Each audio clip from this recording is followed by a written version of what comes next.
Welcome to Rambam in Depth. Today we're going to be discussing a practical application of a halacha in the Rambam Hilchos Shegagos, Perik Tes Halacha Yud. The Rambam says as follows: Kol ha-mechuyev asham vadai, tzarich sheyavad lechetei tchila, v'achakach yakriv hashambai. Anyone who's obligated to bring an asham vadai. An asham vadai is a Korban Asham, a guilt offering that you bring for a certain transgression, because there was an asham toli, a carbon that you bring when you don't know if you violated the prohibition for which you would normally bring a carbon chatas. But because you don't know, it's totally, it's suspended, and you bring an asham. But there's also an asham vadai for several sins, which we won't go into, that they are definite violations for which the person has to bring the asham. So the Rambam says that when you bring the asham, you have to know what chet, what sin you actually did before you bring the carbon. Aval, and he continues, however,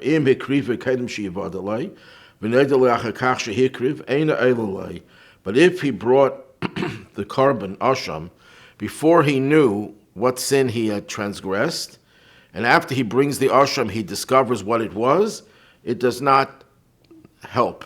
The carbon was not a proper carbon, because you have to know beforehand, which is the same din of a carbon chatas, but it also applies to a carbon asham vadai, according to the Rambam.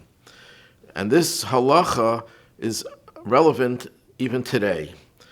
The Tur, at the beginning of Orach Chaim, writes as follows: it's a good thing, and I'm going to say it in translation, it's a good thing to say the parshas ha-karbanos, like the parsha of Eilah, the parsha of Mincha, Shlomim, and also adds Chatas and Asham.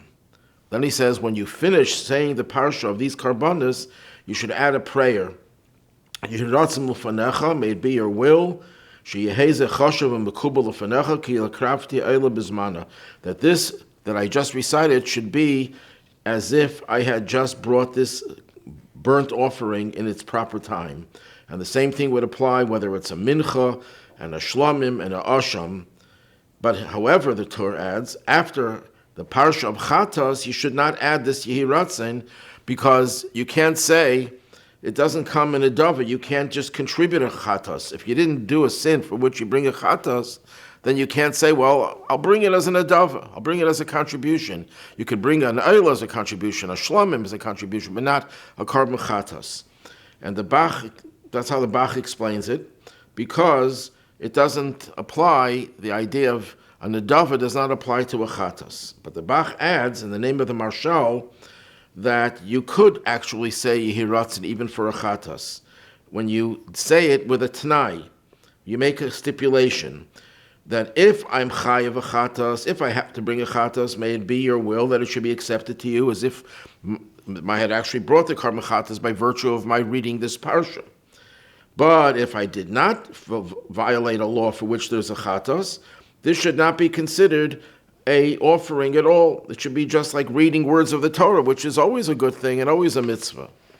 So that's how the Bach differentiates between, he does not require the differentiation between the chatas and the others, because in a chatas you could also make a T'nai, a condition, a stipulation, that if you didn't violate a sin for which there was a chatas, nevertheless, you're still saying the parsha, just like reading the Torah. The Magen Avram and the Alter Rebbe in the Shulchan Aruch, at the beginning of Hilchos Hagos Adam Babeka, Siman Aleph, Sif Tes Vav, the Magen Avram asks the question that how could you make such a yehiratzen with a stipulation? A chatas, you only fulfill the mitzvah, and you only get the kapara, the atonement for the chatas, if you knew the sin before you brought the chatas. So if a person's saying, I don't know if I violated a sin that requires a chatas. If I did, let this be in place of a chatas. If I didn't, then let it just be like reading words of the Torah. That implies that you don't know what sin you did, even if you did a sin. You can't bring a chatas that way. So the Magen Avram therefore says that you cannot do that, make that stipulation for a chatas. However, after you bring a Korban Asham, you could say the Yehi Ratzin, even though an Asham cannot be brought as an Idava, same as a Chatas, but you make the stipulation. And the Alter Rebbe brings the stipulation as well in his Shulchan Aruch Mehadura Kama. In the Siddur of the Alter Rebbe, he doesn't mention this whole thing. So the question is asked. Eliyahu Rabbah and Rabbi Kiva Eger both asked a very strong question. The Rambam that we just started with says clearly that by Asham, you have to know the sin before you bring the Asham.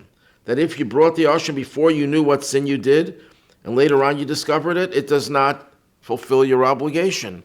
So then how could you make the stipulation by an Asham? Chatas you can't. The Asham is the same thing according to the Rambam.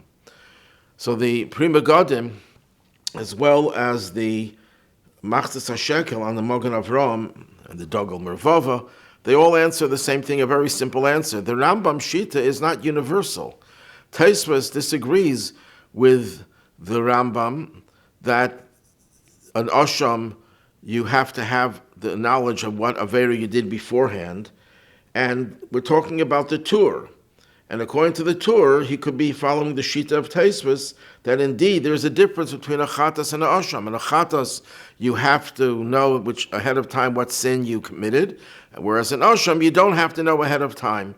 So according to the Tur, there's no problem with saying this Yehi Ratzin with a stipulation for an Asham. According to the Rambam, you wouldn't say the Yehi Ratzin. The fact that the Alter Rebbe in his Siddur doesn't bring the whole Yehi Ratzin, the whole stipulation, it could very well be that the Alter Rebbe didn't want to get involved with this dispute between the Rambam and Tosfos, and he wanted this parsha to be said according to all opinions.